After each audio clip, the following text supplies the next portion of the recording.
What if I told you that you can learn French without signing up for classes? I used to sit in lessons for a month and still couldn't speak the language. In this video, I want to share with you how you can learn French by yourself. Coucou mes amis, j'ai réussi le français à 2 l'année dernière. Je vous parle le français encore plus couramment. Right now, I am working towards B1. I started with group classes on Lingoda. They provide materials and word lists, so it saved me a lot of time, but it didn't work for me because I couldn't learn it at my own pace. As an introvert, it was hard for me to participate, especially when classmates were all at slightly different levels. And reviewing was tough. I only had my notes to depend on. Therefore, I decided to find my own resources and build a system that works for me. Let me introduce you to story-based learning. We've all heard of storytelling, but how does it work in language learning? Putting yourself in a story helps you remember and use the language naturally. Because stories are built on context, you will learn how words and expressions are used in real life. So where do you find stories? I've been reading short stories on the French Experiment website. These come with audio, so I read and listen at the same time. Petit poulet, laissez-moi vous raconter l'histoire d'un poulet. It is great for improving comprehension. They also have English translations, but I try to read without them first. And stories don't have to be traditional fairy tales. I also follow themes and topics that I enjoy. For example, I've watched tons of videos about daily routine, not just because they're helpful, but also because I'm curious of how others live their lives. When you immerse yourself in a topic, you will start recognizing patterns and picking up new words naturally. That said, vlogs can get repetitive, and the information can feel all over the place. That's why I prefer content with structure. One YouTube channel I love recently is Ella. Each of her videos has a clear theme, like her favorite food, movies, or hobbies. When she describes the texture of food or things she made with polymer clay, I find myself thinking, I can say that too.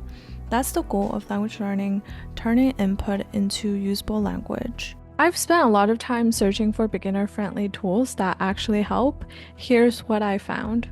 This is one of my favorite books when I first started learning French. It teaches you all the basics you need to know. It covers how to introduce yourself, talk about family, your home, and more. It helped me build confidence in making basic sentences and conversations. It is also very fun to look at. Next, I use this textbook called the Nouveau Taxi. I like using a textbook when learning a new language because it provides me with some directions instead of learning blindly on my own. It helped with reading comprehension and introduced grammar like present, past, and imperfect tenses. French is known for its complications in different verb tenses. For A1 to A2 level, this textbook provides enough context and practices that are beginner-friendly. This is a lifesaver for verb conjugations. It includes all the common verbs and their conjugations. I don't use it daily, but it is incredibly helpful when I'm writing. Instead of looking up online, I like to learn by doing. This physical book forces me to think before I write.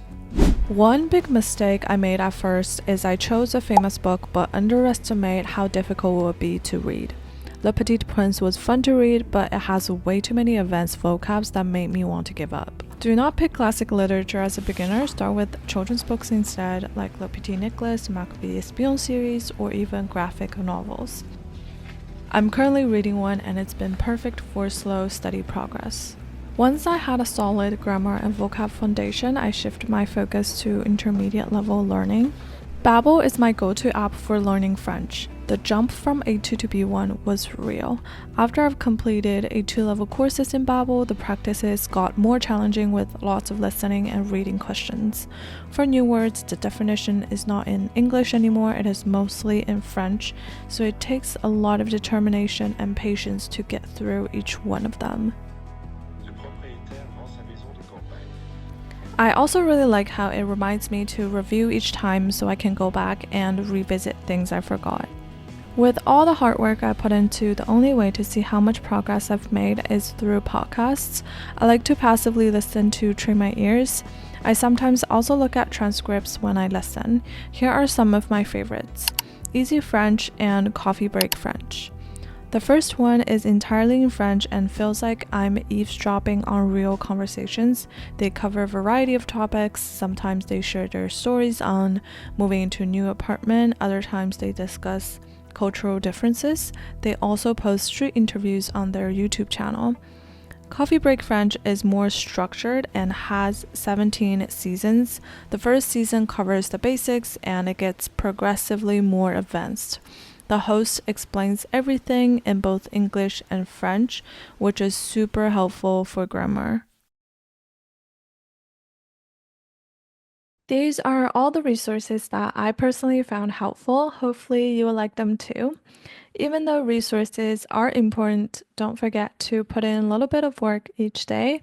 It may not seem a lot, but by the end of the year, just imagine how much you will improve. If you've got any favorite French resources, drop them in the comments. I'm always looking to add new things to my list too.